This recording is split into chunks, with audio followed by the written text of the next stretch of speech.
Me gustaría pediros un favor. Quería un proyector porque querían que la apagaran porque me genera nistagmus, así que me viene bien no tener una luz artificial en la cara. Cuando voy a la tele, pues no puedo evitarlo y me lo provocan. A mí de vez en cuando me gusta... Quería pediros que os quitarais de vez en cuando las gafas o las lentillas porque vamos a hacer ejercicios. Ya sabéis qué pinta tengo un poquito de sobrepeso, estoy calvo, así que escuchad lo que os voy a contar, no importa si no me veis muy bien. Una de las cosas que os quiero contar es que acabo de cumplir 61 años el 21 de septiembre, el mes pasado. Muchísimas gracias. Y pasé el mejor día en muchos años, el día que cumplí 61 años. Os voy a decir porque voy a empezar a contaros cómo nací. Yo nací con cataratas congénitas. Nadie mejor que Emilia Salvador puede describir lo que son las cataratas. Pero os quiero preguntar... por cierto, muchas gracias por haber apagado la luz. ¿Tenéis alguna experiencia con cataratas? ¿Alguien sabe lo que son las cataratas? ¿Qué son las cataratas? ¿Tenéis experiencia? Esta mañana ha habido una charla sobre lo que son las cataratas. Pacificación del cristalino, muy bien. Hay muchos sitios donde me dicen algo distinto. Por cierto, ¿tenemos que tener estas luces encendidas? Si es necesario, vale, pero si no, me gustaría mantener el flujo de luz natural. Acabamos de tener una charla estupenda sobre las ventanas y la luz natural y los beneficios que aporta. Bueno, yo nací con cataratas, no es habitual. 1 de cada 20.000 niños nace con cataratas, ¿lo sabíais? Sucedió a mucha gente mayor, pero solo 1 de cada 20.000 niños nacen con cataratas. A la gente mayor les pasa lo mismo. A 2 de mis hijos también nacieron con cataratas, pero ninguno de mis ancestros nacieron con cataratas. Alguien me dijo hace unos años que quizá porque mi padre tenía un laboratorio ilegal, hizo algo ilegal en la antigua Unión Soviética, y es bastante curioso lo que hizo. Vendía iconos de la Santísima Trinidad a las iglesias y por eso le podían haber mandado 20 años a Siberia, a un campo de aislamiento, pero no consiguieron pillarle. Y lo que es gracioso de esta historia es que mi padre y mi madre eran sordos. Yo estaba ciego y ellos estaban sordos. Y lo que es interesante también, y gracias por apagar estas luces, lo que es interesante es que tengo muy buen oído, ¿eh? No veo muy bien, pero oigo muy bien. Así que silencio, por favor. Lo que sucedió...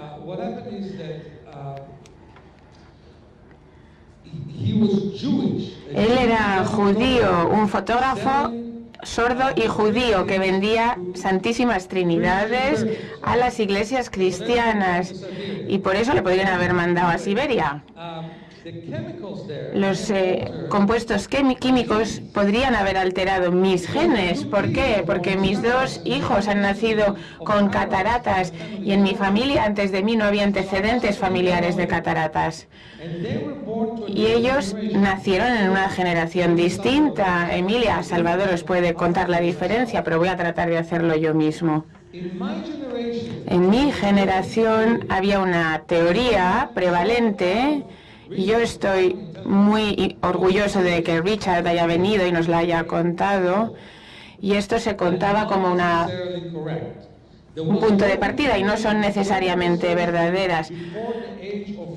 Hay una teoría de que si no intervienes, no haces una intervención quirúrgica antes de los 4 años de edad, ellos pensaban que el cristalino adopta su forma final cuando tienes 4 años. Descubrieron 2 cosas. el cristalino no adopta su forma final cuando tienes 4 años, sino cuando eres adolescente, en la adolescencia. Y lo segundo que descubrieron es que es muy incorrecto hacer una intervención quirúrgica cuando tienes 4 años. ¿Por qué? Porque tu cerebro, y ya sabéis qué parte del cerebro se ocupa de la vista, de la visión. Hay un nombre para esta parte. Has señalado a la parte posterior del cráneo. ¿Qué parte está ahí? ¿Cómo se llama? La parte del encéfalo que se encarga de la vista. La parte occipital del cerebro, la zona occipital, es la que se encarga del sentido de la vista.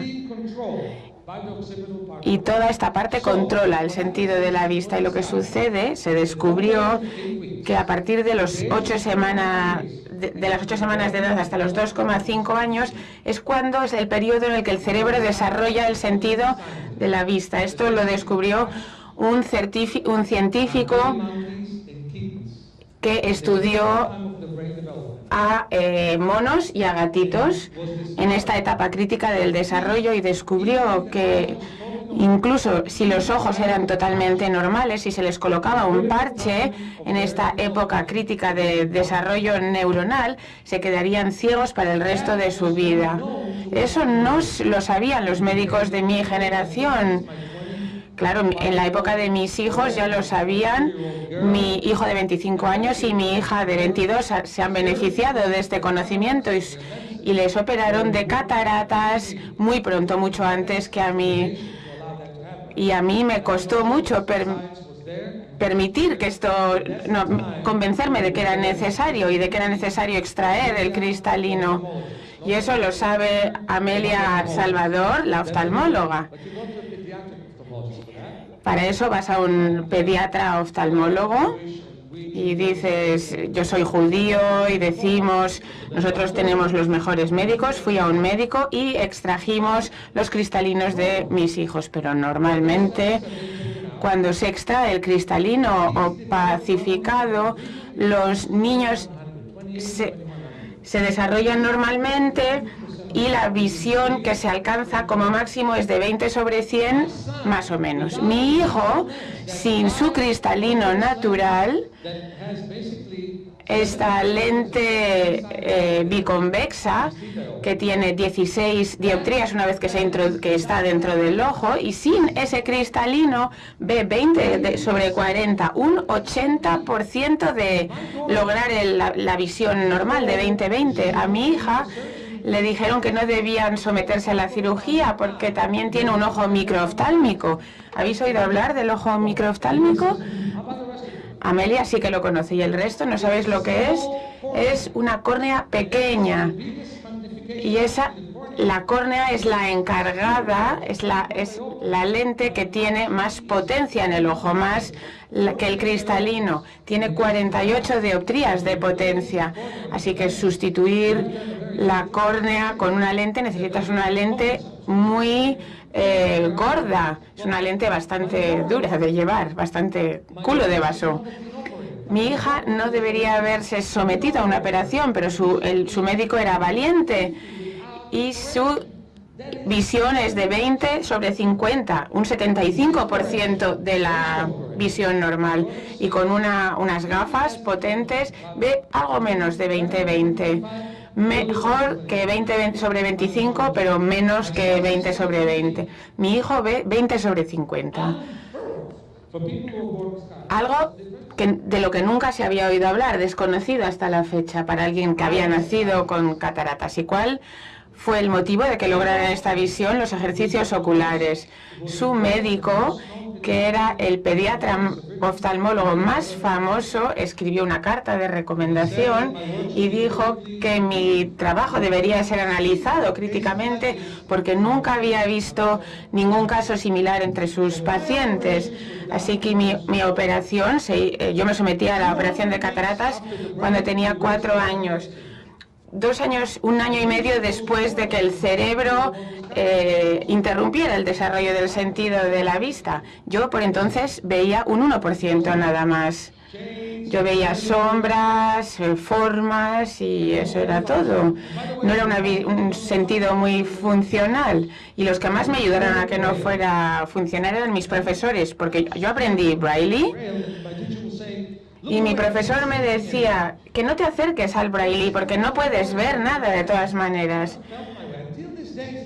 Hasta hoy, cuando yo marco en el número de teléfono, yo toco las teclas del teléfono hasta el día de hoy. Soy una persona que utiliza más el sentido del tacto que el de la vista. Cuando yo quería conducir, yo no podía ver muy bien. Me guío más bien por el sentido del oído que por el sentido de la vista, porque perdí esa fase del desarrollo. Todo el mundo puede ver que mi forma de escribir no es muy normal, porque por entonces yo escribía en Braille y leía en Braille.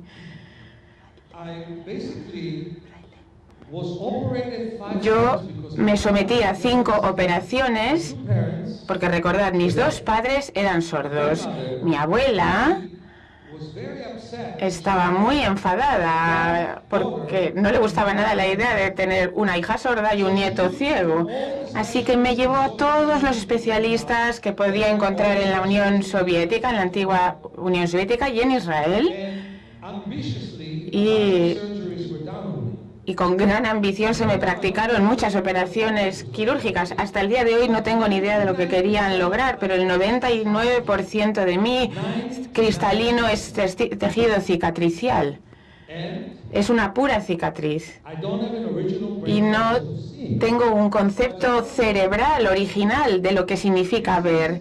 ¿Veis estas fotografías que he traído aquí? ¿Las veis? ¿Necesitáis que encendamos la luz? No, irlas pasando de uno a otro.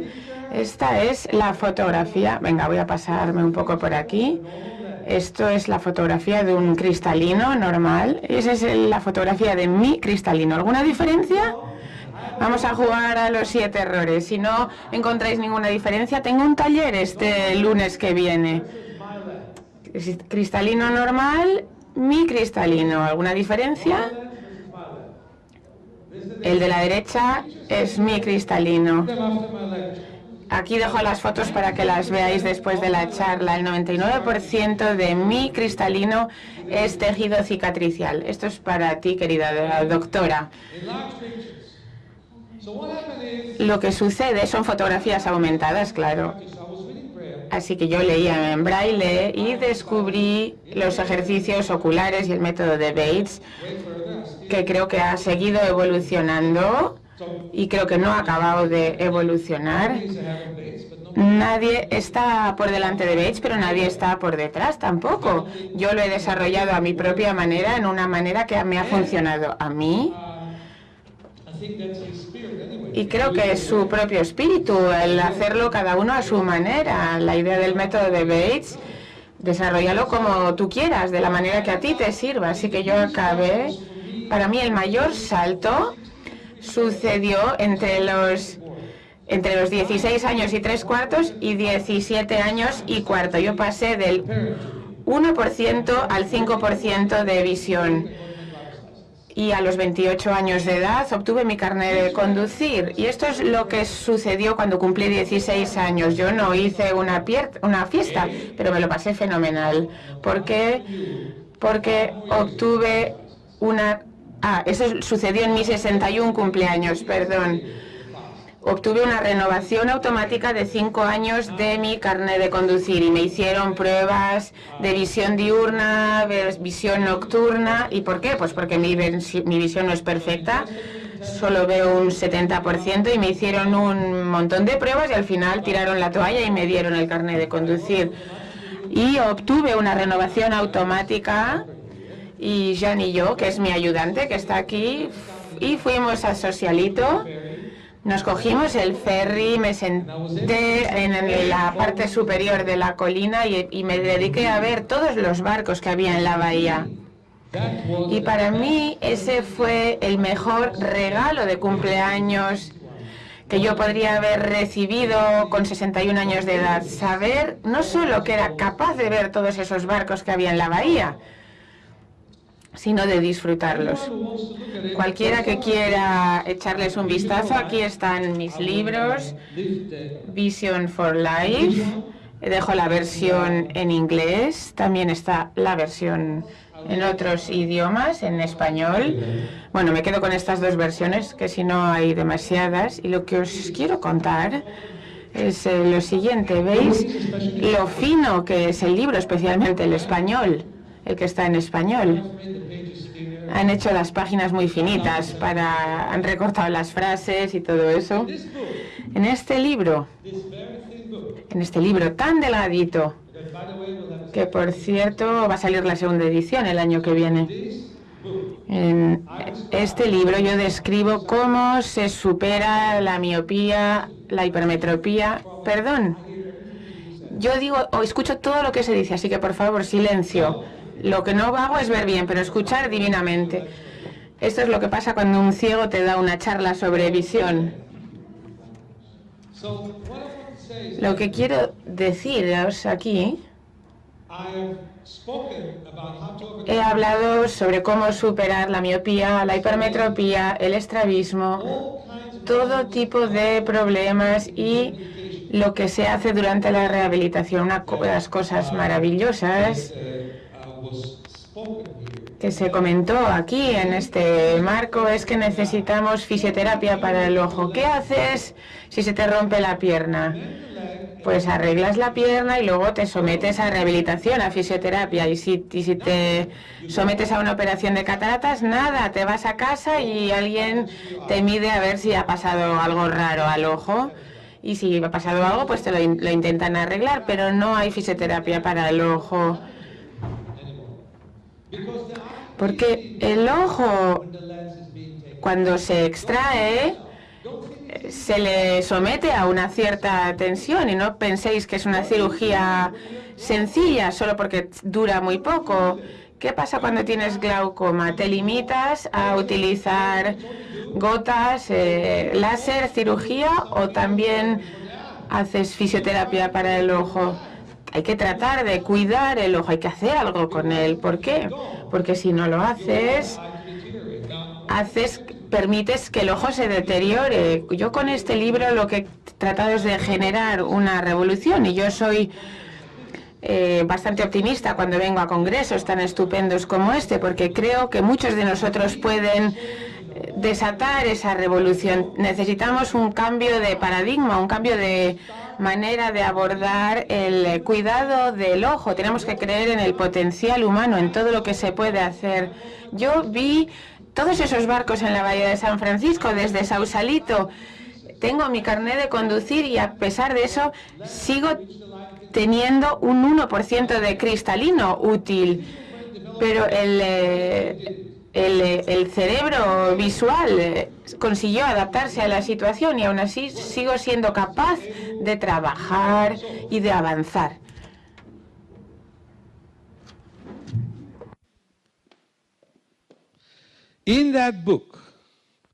En ese libro hablo sobre lo que la vida nos está robando y lo que deberíamos estar haciendo. Pero levantaos, por favor. También me podéis escuchar estando de pie. Vais a estiraros de esta manera y de esta manera.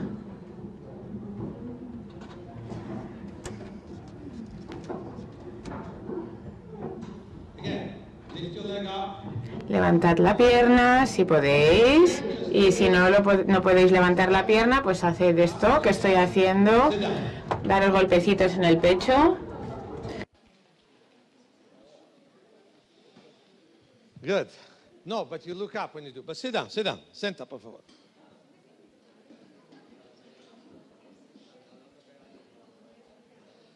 Okay. Bueno, sentaos, respirad profundamente y sigamos. Así pues, los dos mayores enemigos para nuestra espalda son las sillas y los zapatos. Las sillas en las que os sentáis son muy duras sobre la espalda, porque si os estáis mucho rato sentadas, son muy duros para la espalda y se te queda la espalda rígida. Y los zapatos igual, un poco restringen el espacio en el que se pueden mover los pies. La razón por la que no me duele la espalda, y me merezco una porque vuelo mucho y vuelo en clase de turista, es antes podías tener un asiento decente y luego decidieron quitar el espacio para los pies, para las piernas, y luego descubrieron que la clase turista también podía ser adecuada para gente sin rodillas, sin pies y sin caderas. Recuerdo un vuelo a Sao Paulo en el que parecía que estábamos sentados en corro. ¿Y sabéis por qué no me duele la espalda? Porque cada vez que estoy en San Francisco, corro en la playa descalzo y he desarrollado músculos que no tenía antes, y los principios sobre los que yo trabajo es descubrir músculos que no tenías ni idea de que tenías. No seguir trabajando los músculos que ya habías trabajado en el pasado. Ese es el mejor camino a la artritis. Sino descubrir músculos nuevos, aquellos que no tenías ni idea que tenías. Un poco también relajar los músculos que utilizas con mucha frecuencia y crear un equilibrio entre los músculos que usas con frecuencia y aquellos que usas poco, y crear conexiones neurológicas con tus músculos. Tenemos un problema, que los principales vasos sanguíneos sí que se trabajan, pero nadie está tratando de potenciar los pequeños capilares, y estos capilares son la manera de prevenir la ceguera, y la ceguera, sobre todo en la tercera edad, se produce por un mal suministro sanguíneo, un mal aporte sanguíneo. El aporte sanguíneo depende de dónde actúes. Si te sientes pesado, pues el aporte sanguíneo, la sangre fluye deficientemente. Siempre hay que tener hombros y caderas sueltas, relajadas, y también las rodillas, si no, todo esto es una fuente de problemas. Así que volvamos de aquí a los ojos. Quiero hablar sobre un caso importante que yo tuve en el pasado en Brasil. Se llamaba Simone. Creo que todo el mundo, mucha gente conoce este caso porque lo incluiré en la segunda edición de mi libro. Simone tuvo un accidente, conducía en mitad de la noche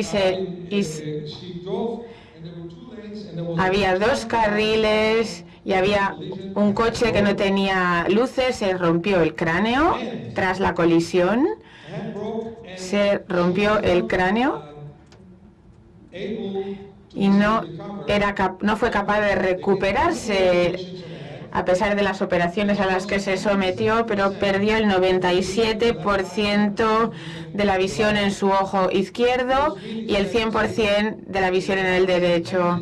Ella era dentista y era profesora de la escuela de la Facultad de Odontología. Y una de las cosas que voy a mencionar dentro de un momento son los 7 principios. Pusimos un parche en el ojo que tenía un poquito de visión y la pusimos en el sol, bajo la luz solar, y no podía ver nada, pero notaba que quitaba la hoja que yo acababa de colocar delante de sus ojos, y ella trataba de agarrar la hoja. Y cada vez que focalizaba su atención en el ojo derecho, a pesar de que no veía la reflexión de la luz, pero sí que veía cuando la luz desaparecía, la reflexión de la luz desaparecía. Para mí fue muy revelador. Y cuando miramos la carta de Snellen, su visión había mejorado hasta el 5%. Fue a San Francisco y pasó una semana muy intensa con ella.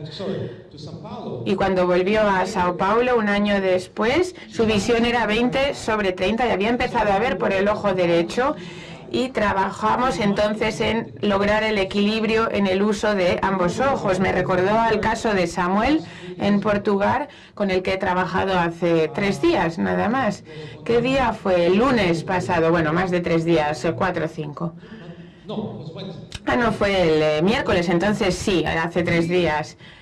Was not diagnosed. A Samuel no le diagnosticaron correctamente y no acusa a su oftalmólogo de nada. He had a cyst in his optic nerve. Tuvo un quiste en el nervio óptico y le dijo al oftalmólogo que veía mal y le dieron unas gafas pues muy gordas y un mes después se dio cuenta de que se estaba quedando ciega. Así que le hicieron algunas pruebas, OCT o tomografía y le mandaron a un neurooftalmólogo y extrajeron el quiste. Perdió completamente la visión en el ojo derecha y prácticamente el 100% en su ojo izquierdo, excepto la percepción de la luz. Su percepción de la luz no está muy bien organizada. Y lo que yo he hecho con él es, lo llevé a una habitación oscura, cogí una luz bastante potente y hice que la luz parpadeara. Y esto es lo que suelo hacer en situaciones de ceguera o de cuasi ceguera. Y porque no sabía cuándo iba a haber luz y cuándo no, pero sí que veía algo con la periferia de su ojo izquierdo. No respondió bien al estímulo luminoso y no sabía si mi terapia le iba a poder ayudar en alguna medida o no. Así que, ¿qué hice? Le masajeé, le estiré el cuello, apliqué toallas frías y tibias al cuello, le conté unos pocos chistes, que es lo peor de verme, los chistes tan malos que cuento. Y cuando acabamos, él veía luces de manera sistemática y le saqué al exterior y era capaz de decir cuándo había luz y cuándo había sombra. Y así que le he dado a su novia muchos deberes, que trabaje 4 veces al día con él y que trabaje estos ejercicios de ver y no ver luz. Y hay buenos precedentes a un caso similar. Vi a una mujer en Austria con retinitis pigmentosa y pensó que estaba completamente ciega porque andaba con un bastón y con un perro. Y le hice algunas preguntas y descubrí que en 2 partes de sus ojos era capaz de ver algo. Así que empezamos a trabajar con las luces parpadeantes intermitentes y logramos que observara objetos y muy lentamente, utilizando solo 2 pequeños agujeritos en su retina, empezó a desarrollar visión completa, empezó a trabajar con Felpen y me dijo que alguien me gritó porque había visto un yogur en la estantería de un supermercado a pesar de llevar un perro guía y me dijo, ¿tú no estás ciega? Yo dije, bueno, no estoy ciega del todo, veo bastante mal, veo la luna, veo el sol, veo las estrellas. Venga, volvamos a los principios, porque los principios nos resultan válidos para todos nosotros. Casi nadie de esta habitación necesita luces intermitentes para desarrollar su visión, porque ya la tenéis. El primer principio de la visión natural es la relajación profunda, porque sin relajación profunda no podemos avanzar. Yo creo mucho en palming, pero no siempre funciona. ¿Lo sabíais? ¿Y por qué? Porque si estás muy enfadado, tus manos aportan energía de ira y de tensión a tus ojos y eso no va a conseguir curarlos. Así que para que el palming funcione tenéis que estar relajados. ¿Tiene sentido lo que estoy diciendo? Porque el palming, el palmeo, no se trata solo de descansar los ojos, también te puedes tapar los ojos con una venda. El palming también consiste en nutrir a tus ojos, aportar nutrientes a tus ojos si estás si tienes en el ánimo adecuado. Cuando yo estoy demasiado enfadado me voy a correr, me voy a gritar, me leo un libro, lucho con alguien, me voy a montar en bici, pero no hago palming. Solo hago palming cuando estoy relajado. Por cierto, mi récord son 11 horas de palming seguida. Yo pensé que tenía el récord hasta que conocí a Will, que tenía retinitis pigmentosa, e hizo 13 horas de palming en un fin de semana. Y luego me preguntó, ¿y qué hago? Tenía 20 y tantos años, era un boxeador retirado, jubilado, estaba muy en forma y él corría 8 millas, que son como 13 kilómetros en 1 hora y 10 minutos. Después de eso, era capaz de tener visión borrosa en la periferia, que no existía hasta la fecha. Así que el palming sirvió para despertar a muchas células de su visión periférica, de su campo visual. Luego hay que ajustarse, adaptarse a la frecuencia de la luz. Y creo que para nosotros es muy importante ajustarse al sol en vez de escapar del sol. Es algo muy importante. Lo importante de adaptarse a la luz solar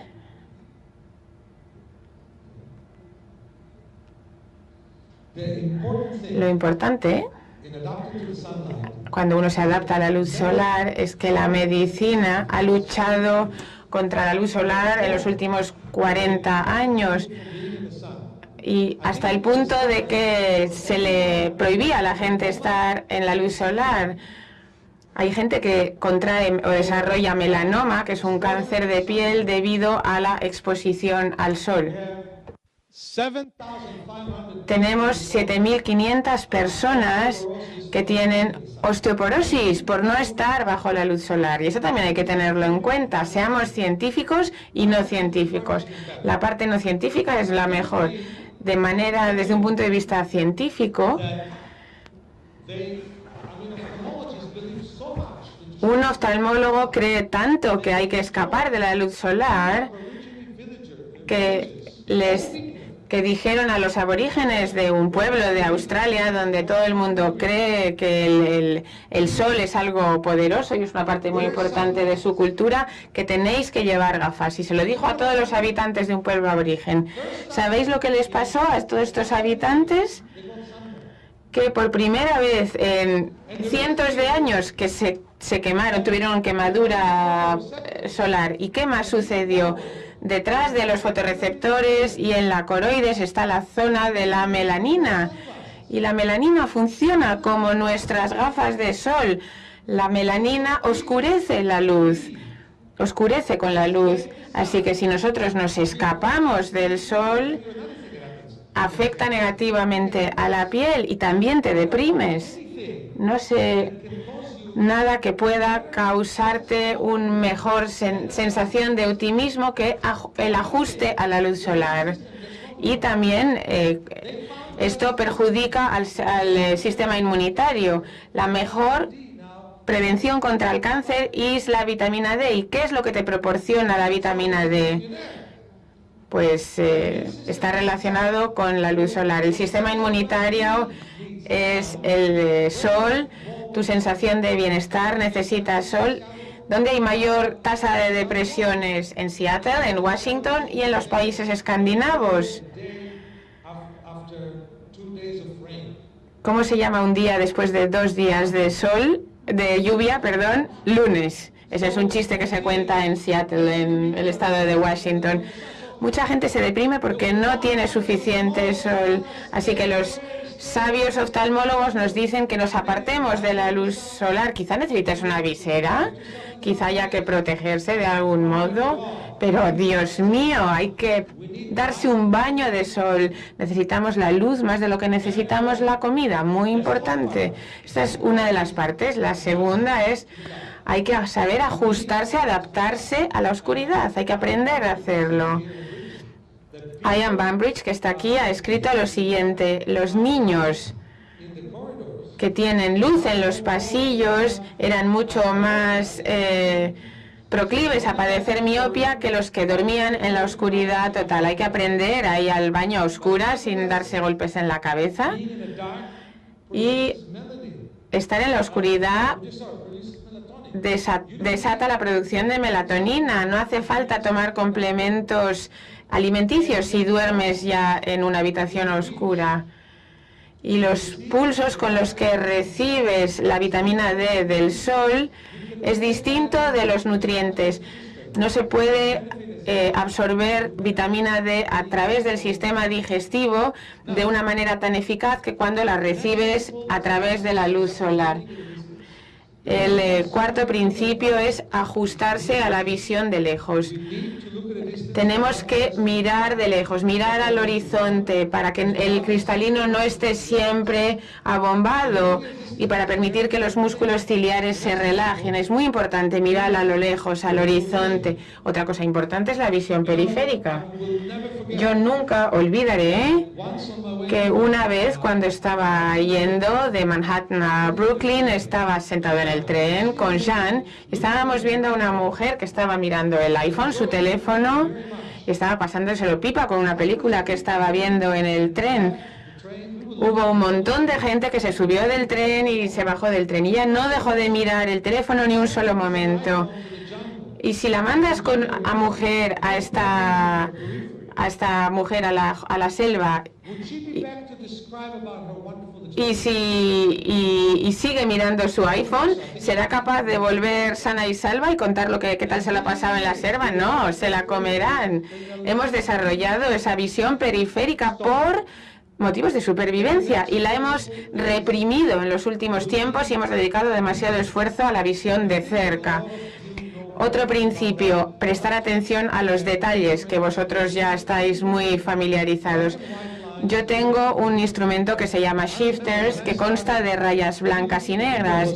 Para mí, cuando yo empecé, ver un detalle era darme cuenta de que la ventana era distinta de la pared, pero yo fui cambiando un poco de enfoque y empecé a darme cuenta que la cabeza de mi público es más pequeña que los hombros y cada vez me voy fijando en detalles más finos. Y esto es el mayor problema de la mayoría de a los que se enfrentan mis clientes con discapacidad. Y esto es una de las claves del método de Bates. La atención a los detalles fortalece la mácula y hace que se te relajen los músculos. Por cierto, esto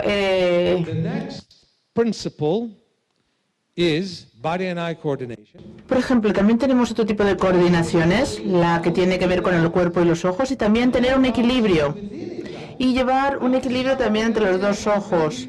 He visto que cada vez más hay gente que no tiene un equilibrio entre los dos ojos o el uso independiente de cada uno. Yo empecé a trabajar en la gente primero con un solo ojo que podía ver y luego poco a poco fui trabajando dividiendo las distintas partes de cada ojo para intentar establecer un equilibrio. Y esto es lo que he hecho en los últimos años de mi trabajo y he visto una importante diferencia. Y no por ello tampoco debemos olvidar el flujo sanguíneo. Es muy importante. Para poder tener un buen flujo sanguíneo a la zona de la cabeza y del cerebro necesitamos que la sangre fluya muy bien por todo el cuerpo. Pero hay gente que muchas veces en la parte del resto del cuerpo tienen un flujo sanguíneo muy bueno.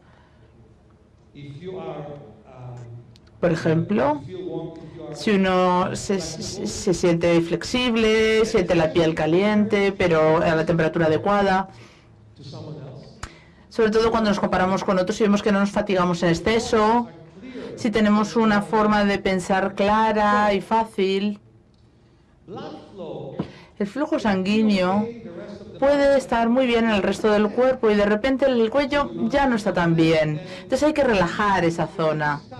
Si vemos mucha tensión en el cuello, ese flujo sanguíneo se quedará ahí y no llegará a los ojos. Todo puede funcionar estupendamente, pero de repente podemos encontrarnos con los problemas en la zona de la cabeza y podemos ver los capilares y los vasos sanguíneos alrededor de los ojos que sí presentan problemas. Quiero hablarles del glaucoma, porque en el glaucoma hay muchos problemas. Tal y como nos ha explicado antes Amelia, la hipertensión intraocular es un problema, pero hay muchos otros problemas. También el hecho de carecer de un flujo sanguíneo adecuado a los nervios ópticos, no tener un equilibrio a la hora de utilizar ambos ojos y luego la falta de equilibrio dentro de cada ojo, porque eso también puede aumentar la presión intraocular. El mal flujo sanguíneo a los ojos puede a su vez crear una situación en la que nos encontremos con menor apertura o menos secreción de fluido. En cualquiera de los dos casos, nos podemos encontrar con el fluido entre la córnea y el cristalino generando problemas. Cualquier oftalmólogo dirá que lo que digo es erróneo, pero yo diría que también hasta cierto punto hay que tener en cuenta el humor vítreo y la presión que puede provocar. Nadie más va a estar de acuerdo conmigo en esta idea, pero a mí sí me gustaría explicarla. Y esto es lo que pasa. Voy a describirles un caso en el que hay glaucoma con hipotensión. ¿Saben lo que es este tipo de casos? ¿Lo saben, no? Bueno, los valores normales, la medicina dice que necesitamos una tensión intraocular. Cuando tenemos una tensión de 10 mínima y 20 máxima, normalmente es adecuado. Si tenemos menos, tenemos un caso de hipotensión. Si tenemos más, tenemos un caso de hipertensión. La tensión intraocular normal suele estar en este tipo de números, entre 10 y 20, pero si superamos los 30, normalmente ya nos encontramos con hipertensión. Ahora, el glaucoma con hipotensión es cuando estamos por debajo de los 14.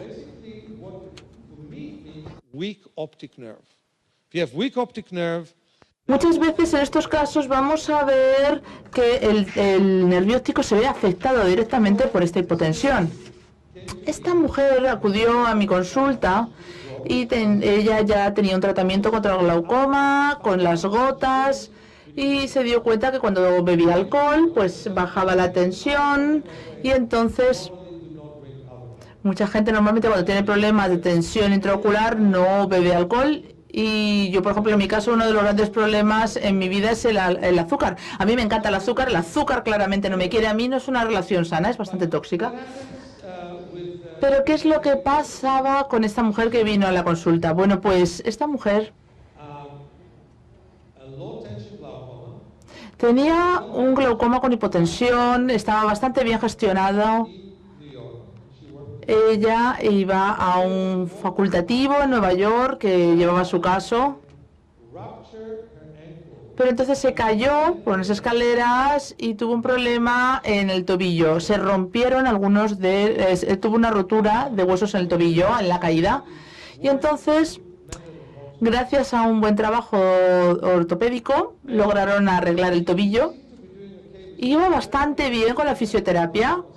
Pero entonces volvió a visitar a su especialista de glaucoma, que en su opinión era el mejor del país. Le dijo: Dios mío, ahora mismo hay que drenar el fluido de tu ojo inmediatamente. La tensión es muy poco estable, estás en una situación crítica. Así que vino a verme y pidió un mes de terapia, de tratamiento. Se mejoró mucho la contracción de la pupila, hicimos ejercicios de sunning fuera, luego volvíamos a una habitación oscura, ella tenía que lanzar pelotas que brillaban en la oscuridad, hicimos trabajo con la visión periférica y entonces volvió otra vez a su facultativo, a su médico, y la prueba demostró que había mejorado su visión. Sin embargo, se encontraba con una tensión intraocular de 19, había aumentado. Entonces vino de nuevo a mí para contarme que le habían dicho que la iban a intervenir, y ella medía constantemente su tensión intraocular porque se había comprado una maquinita que era muy cara, pero esta mujer tenía mucho dinero, no había ningún problema, y entonces ella constantemente estaba analizando. De repente volvió y su tensión había bajado a 8, de repente otra vez había subido a 20, y le dije: pero espera unos días. Y ella: no puedo esperar. Y le dije: bueno, te doy un masaje. Dios mío, sube la tensión. Ya no más masajes. Y yo dije: pero si el masaje está bien, mujer, tranquila. Y entonces, probablemente conocen el trabajo de Beats. Si ponemos los dedos en esta posición, con una cierta separación, ¿pueden hacerlo, por favor? Fíjense primero en el que tienen más cerca. Fíjense en ese primero. ¿Ven un ojo o ven un dedo o ven dos dedos? Ahora céntrense en el que está más alejado. ¿Ven dos o uno? Eso es lo que tiene que ver con el trabajo de Beats. Y cada vez que hacíamos este tipo de ejercicios, volvía a bajar su tensión. Luego jugábamos a las cartas. Cuando jugábamos a las cartas, bajaba su tensión. Entonces se dio cuenta de qué es lo que tenía que hacer para bajar la tensión y entonces volvió otra vez al médico y bajó de 20 a 13 y le dijo al médico, ¿y ahora qué hacemos? Y dijo, ya no. Y dice, ¿quiere que le cuente qué estoy haciendo para bajar la tensión? Y dice, no, a mí no me lo cuente, con que siga haciéndolo me basta. Y es un poco lo que he oído en otras ocasiones. Normalmente se ríen de nosotros, pero siempre que nuestros pacientes mejoran, los médicos asumen que se trata de una remisión, una recuperación espontánea. Así que somos la escuela de la recuperación espontánea. En cualquier caso, lo que era interesante con esta paciente concreta es que teníamos que trabajar también con su tobillo y su capacidad para caminar. Mientras al mismo tiempo trabajábamos con sus ojos, porque para ella era muy complicado caminar durante mucho tiempo. Si caminaba mucho, la tensión bajaba, la tensión arterial. En cuanto superaba el medio metro ya tenía problemas. Y entonces ella se pasaba el día midiéndose con una máquina que tenía y funcionaba. Quiero contarles también el caso de una chica que tenía cataratas bilaterales y se eliminaron ambas cataratas. En un caso, un ojo funcionó y el otro tuvo un desprendimiento de retina masivo y hemorragia que acabó degenerando en ceguera. Ella podía ver cierta luz y entonces yo le dije a los padres, por favor, no utilicen ningún tipo de prótesis, pero los padres estaban muy preocupados porque pensaban que iba a tener una deformación, una atrofia en la zona de los pómulos y lo que querían era, bueno, pues nada, el ojo está ciego, pero no queremos que pierda toda la estructura ósea alrededor. Y lo olvidé durante un tiempo y luego a los 2 años me volvieron a llamar los padres y me dijeron, mi hija tiene ahora hipertensión en el ojo izquierdo. Y le dije, bueno, lo que podéis hacer es prepararla durante 3 días y luego venir a San Francisco. Y vino toda la familia, porque ella tenía una hermana que tan solo tenía 1 año y medio, vinieron los padres y todos nos pusimos a trabajar. Hacíamos todo tipo de ejercicios. Por ejemplo, utilizaba el trozo de papel, lo colocaba en distintos sitios, saltaba toda la familia en un trampolín, una cama elástica con ella. Y había una respuesta visual mucho mejor que antes, pero cuando íbamos a hacer el análisis de su presión, de su tensión arterial, veíamos que superaba los 27. No estábamos teniendo buenos resultados ahí. Yo decía, bueno, ¿y ahora qué hago? Y entonces me acordé que 20 años atrás había un niño que vino desde Alemania a San Francisco y tenía un corazón de un tamaño excesivo, porque estaba muy inflamado. Por lo que latía el doble de rápido que un corazón normal. Entonces yo recuerdo que intenté sincronizar sus latidos con el mío. El mío se aceleró un poco y el suyo ralentizó sus latidos. Y es lo mismo que pasa con los ojos. Yo tocaba su ojo y tocaba el mío y fueron equilibrándose en cuanto a las sensaciones. Y le dije a los padres que tenían que hacer lo mismo y que ella fuera la que se tocara su ojo y el de su hermana pequeña al mismo tiempo, y su ojo cada vez fue más fácil. Voy a hacer un ejemplo, voy a tocar su ojo y el mío.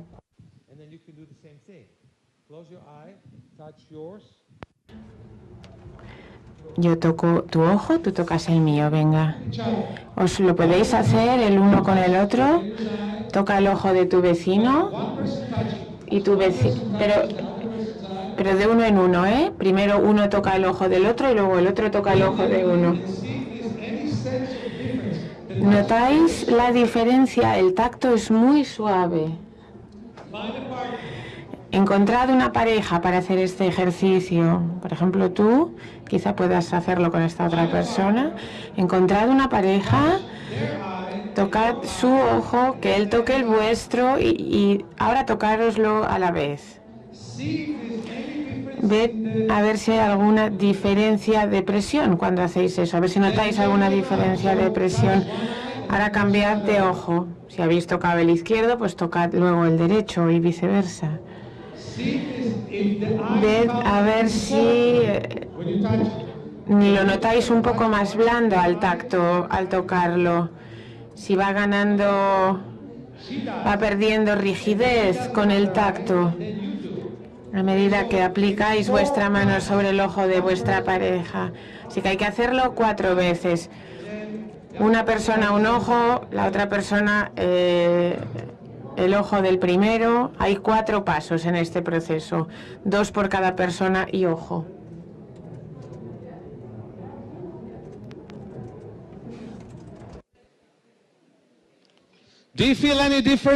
¿Notáis la diferencia en el nivel de rigidez del ojo? ¿Se están ablandando con el tacto de la mano de vuestro compañero?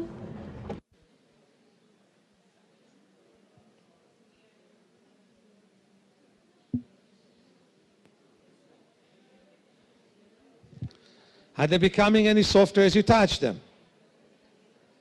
¿Está perdiendo rigidez con el tacto de la mano?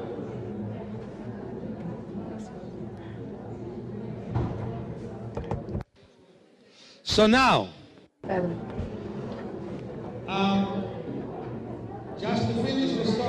para completar la historia tenemos que detener el ejercicio aquí y para rematar la historia lo que quería decir es que después de hacer eso durante 3 semanas su presión intraocular bajó de 27 a 11.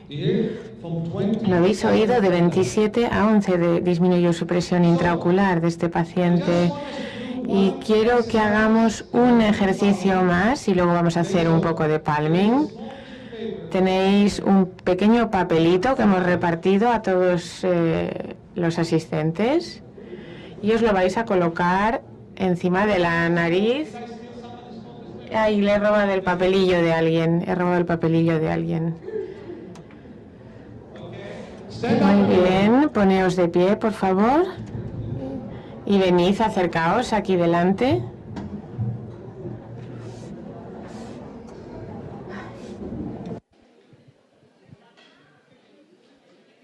yeah, put it on.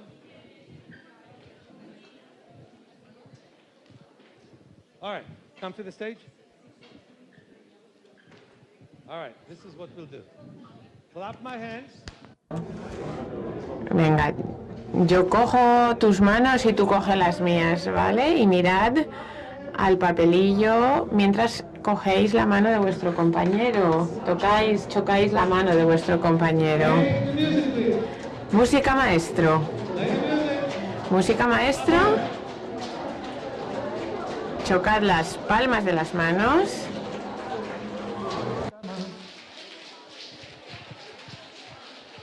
Up and down and all around. Don't be boring. Venga, mirad al papel, no seáis aburridos, dadle duro. ¿Dónde está la música? Que la he hecho en falta. Music. Música.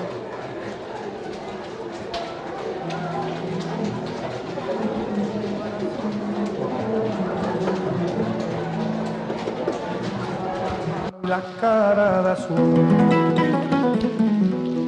y de provisa le viento la piel.